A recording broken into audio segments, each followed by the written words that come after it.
Yeah, I always think these pictures look better before they open.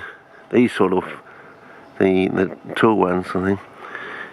Very colourful before they've opened, but yeah, the blush is getting a bit better. So still settling in, fellas. So we'll see how we go, and that's still okay. So, but this one's interesting.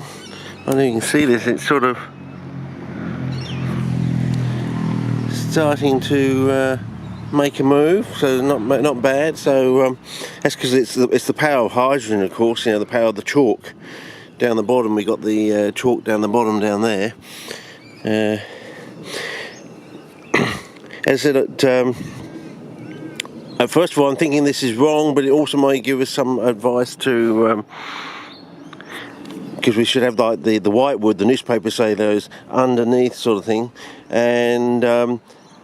First of all, I was thinking without the sand, but I'm thinking maybe you do need actually to have the sand in there, because the sand actually fluffs out the fibres, so it sort of increases the surface area, the zone of reactivity in a way. So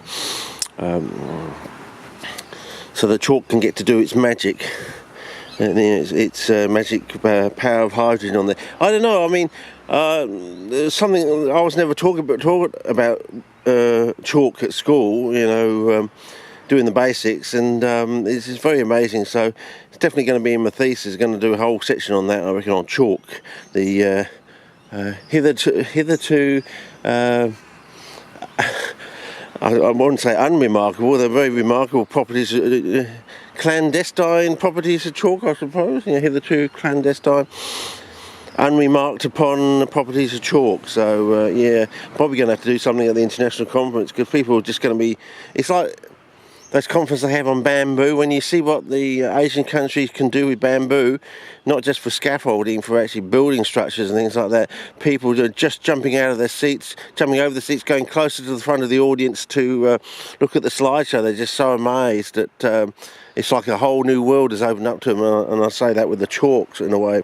You know, you think it's your deadly worst enemy when it comes to CPs, but it's that underlying chalk cast, I think, in the on the Atlantic coastal plain, and all those sinkholes they have and things like that.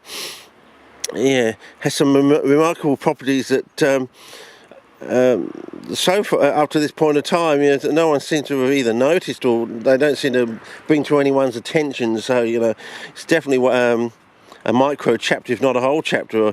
I'm just going to have a chapter on chalk, I think. You know, this is not what you think it is, and this is not the way it works, and so on and so forth.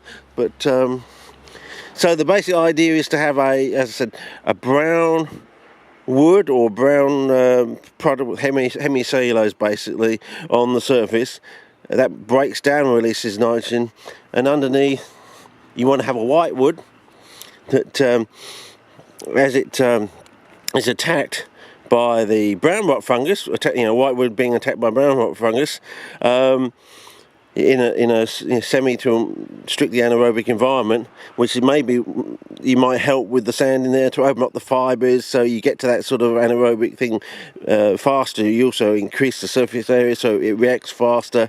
Whether it's temperature dependent, whether they like it colder or they like it warmer. You see, you might find that the white wood actually rots down faster in the cold, and you might find that the brown wood rots faster in the warm. I don't know, or vice versa, or both the same on either side. But there's work for other people to do. So yeah.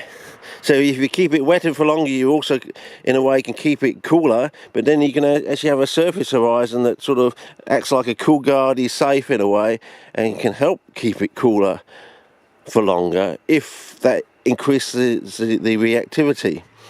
You know, if it's like an exothermic reaction and you take the heat away, sort of thing, rather than being an endothermic reaction, sort of thing. So yeah. Anyway, so we'll see.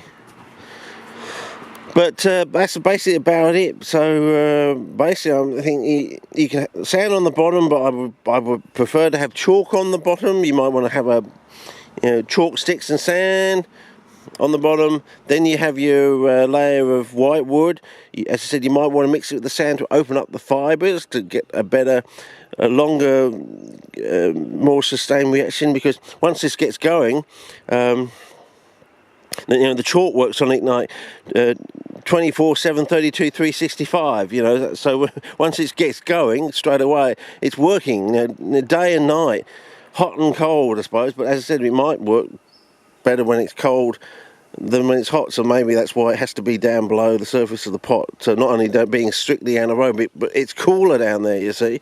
But you can make it cooler down there by having something on the surface which is evaporating, you see. So maybe that's what all this is to do, having like a surface horizon above the sand sort of thing. It caps the sand, it acts like a mulch, but also it keeps the sand cooler for longer under there during the day. So you can have the hot beating sun on the top, which is evaporating the moisture, keeping the sand cool.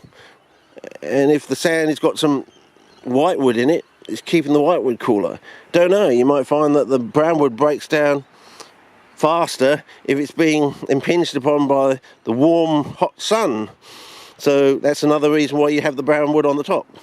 But I think it's mainly because it's breaking down, releasing nitrogen, whereas this one, it's being attacked rather than broken down by the fungus and fixing nitrogen, which probably has to occur in a semi to almost strictly anaerobic environment, which is probably why it has to be down there.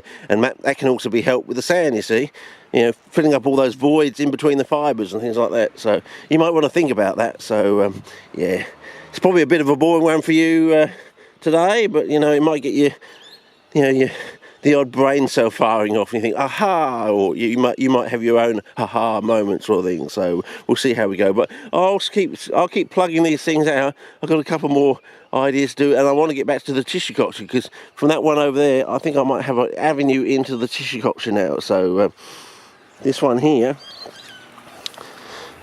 might give me the avenue into a basic form of tissue culture where we just chuck a piece of leaf in and that's it. You know, you have your form in there, you open the lid, you pop your piece of leaf in there, put the lid on it, and that's all the work you have to do. You know, have your own sort of form of tissue culture thing.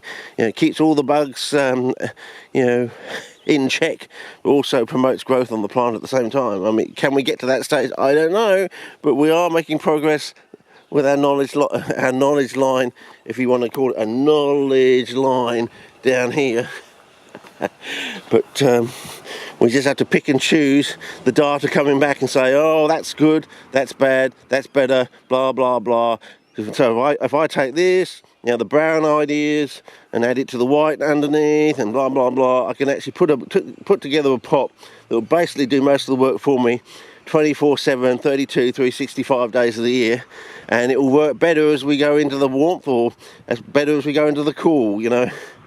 And maybe we can get it to work 8 months out of 12 months of the year sort of thing, you know, so we have growth for 8 months of the year, which is basically, over in WA you do get growth for 8.5 months on and barely 3 months off, whereas here in southern Australia it's the other way around. It's 7 months off basically, and only barely 5 months on. So yeah, totally the other way around. So you can see why we get a bit lethargic down here.